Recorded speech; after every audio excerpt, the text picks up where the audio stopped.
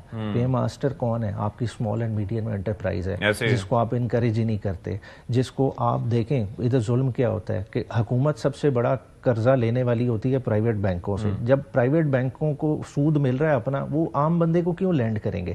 S M E کو کتنی percent ہے جس کو ادھر جو ہے نا قرضہ ملتا ہے؟ جب ایس ایم ای کو قرضہ نہیں ملے گا آپ کی بیس بڑھے گی نہیں, جب بیس نہیں بڑھے گی تو ٹیکس اضافی کدھر سے ملے گا؟ بات ہے ان چیزوں پہ فوکس نہیں. ٹھیک ہے آپ نے منسٹر بڑھا لیا, آپ نے دیکھیں نا نام کی منسٹریز ہیں نا, منسٹریز کو پھر ٹارگٹ بھی دیں کہ آپ کی یہ منسٹری ہے کتنی گروتھ ابھی تو وہ اعلان بھی ہوگا نا آج یا کل میں کہہ رہے ہیں. وہ تو پھر منسٹر ہوتا ہے چاہے قلمدان ہو نہ ہو. یہ تو پھر اس پالیسی پہ چل رہے ہیں. قاہرہ صاحب مجھے یہ بتائیے کہ ایک تو چیز یہ ہے کہ آپ جس طریقے سے ساتھ رہتے ہوئے, اور آپ ظاہر ہے کہ گورنمنٹ کی پالیسیز کو ڈیفینڈ بھی کر رہے ہیں اور آپ تھوڑا سا بتا بھی رہے ہیں کہ کن وینیوز پہ کام ہونے کی ضرورت ہے, لیکن یہ کام آپ حکومت کا حصہ ہو کے بھی کر سکتے ہیں, یعنی کہ فارملی آپ کابینہ کا حصہ بن کے بھی کر سکتے ہیں, اور ایسا نہیں ہے کہ آپ کو کہا نہیں گیا ہوگا, آپ لوگوں کو اپروچ نہیں کیا گیا ہوگا. کیا چیز ہے جو کہ آڑے آ رہی ہے جس کی وجہ سے آپ لوگ اس سائڈ پہ اس لکیر کو کراس نہیں کر رہے جو آپ نے پی ڈی ایم کے دور میں کی تھی؟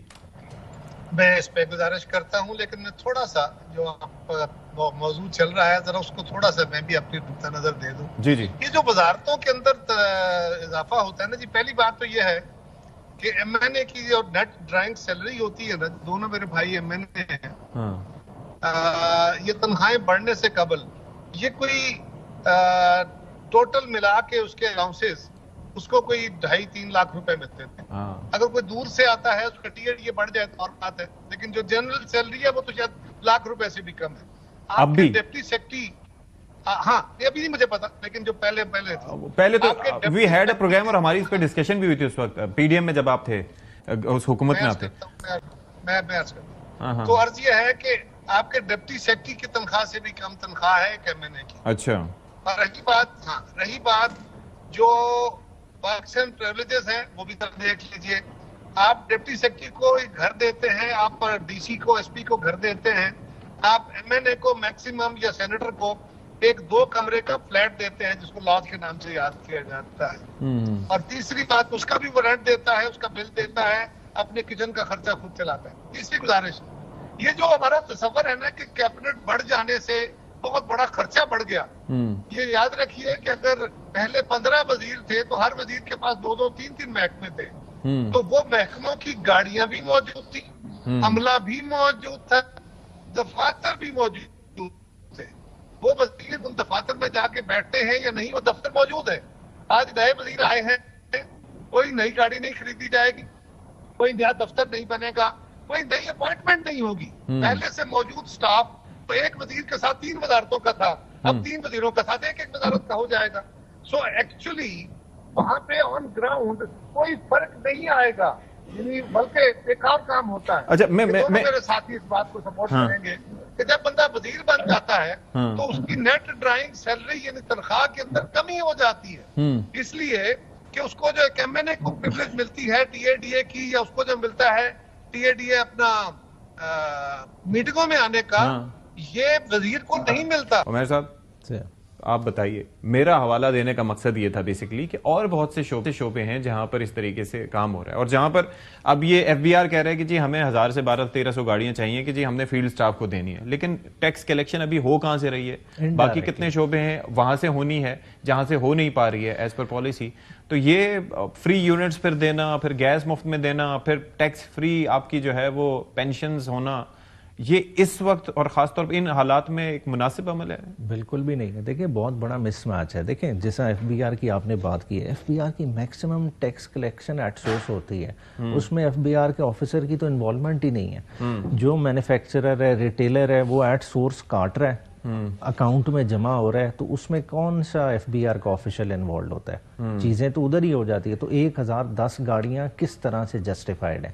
بات ہے یہی چیز تو سمجھنے کی بات ہے. دیکھیں اوور سائٹ بہت ویک ہے, کوئی سمری بنا دیتا ہے, اس چیزوں کو کر دیتے ہیں. بھائی پہلے بھی تو کام کر رہے ہیں, پہلے اس چیز کو سٹریم لائن کریں. ڈیجیٹلائزیشن کی بات کرتے ہیں, جی ہم ایف بی آر کو ڈیجیٹلائز کر رہے ہیں. پھر کبھی کسی نے ایف بی آر کو دیکھا؟ ایف بی آر تو مدتوں سے ڈیجیٹلائز ہے, کب سے پرال موجود ہے, الیکٹرانکلی جو ہے نا ریٹرن فائلیں ہو رہی ہیں. بس مقصد کیا ہے؟ تختیاں لگانے کا شوق ہے. وہی وہی چیز کو بار بار لیبل کر کے ہم چیزوں کو دکھا رہے ہیں، مگر اصل جو روٹ کاز ہے، روٹ پرابلم ہے، اس کو ہم ٹچ اپون نہیں کر رہے. اس کو ٹچ اپون تبھی کریں گے جب محکموں میں یہ لوگ خود جا کے دیکھیں گے کہ ہو کیا رہا ہے. جب آپ افسر شاہی کی بنائی ہوئی سمری کے ساتھ اوکے کریں گے تو وہ تو پھر آپ اسی کے لحاظ سے چلیں گے، اور وہی بیسیکلی آپ کو فنگر ٹپس پہ نچا رہے ہیں. پاکستان کا پرابلم ہی یہی ہے کہ پاکستان کے سیاستدان کو آنکھیں کھولنی پڑیں گی، اسے خود جا کے چیزوں کو دیکھنا پڑے گا. دیکھیں گے پرابلم ساری سامنے نظر آ جائیں گی اور ٹھیک بھی ہو جائیں گی. ویسے آپ کی اسیسمنٹ کیا ہے؟ ابھی قاہرہ صاحب سے بھی ہم پوچھیں گے کہ پیپلز پارٹی تمام تر سپورٹ کے باوجود